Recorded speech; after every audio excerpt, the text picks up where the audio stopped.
Hey all, happy Sunday. So there was a time that I knew a bunch of guys in Denver and they loved the Desperate Housewives. And one of their favorite things was to talk about flipping tables. And I always remember when Jesus flipped a table, right? But why? Why did Jesus flip the table and how does it tie to the Old Testament? Well, let's talk about it. So we all pretty much remember, if you don't, I'll tell you right now, that a part of atonement and sacrifice back in the Old Testament was taking an unblemished animal, a clean animal, right? And that's how you would bring it to sacrifice. So one day, Jesus is walking up to Jerusalem and he comes up to the temple, and what he found was this.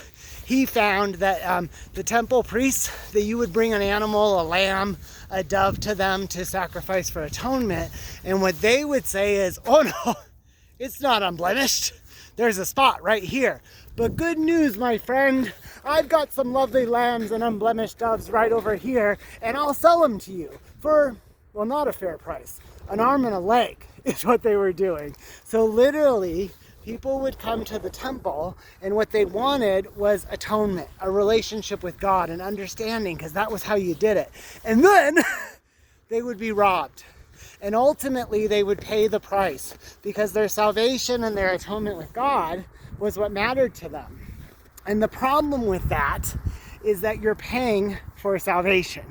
So whenever we go to do things like paying for baptisms, right? Paying for lighting candles, paying for these animals. What we're doing is saying is that in order to move into heaven, in order to get grace, in order to get forgiveness, I've got to pay money.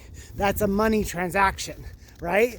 And Jesus doesn't like that. In fact, what he says is, no, this isn't what my Father wants, right? And then, right, the disciples remark in their minds when Jesus flips those tables over, something from Psalms.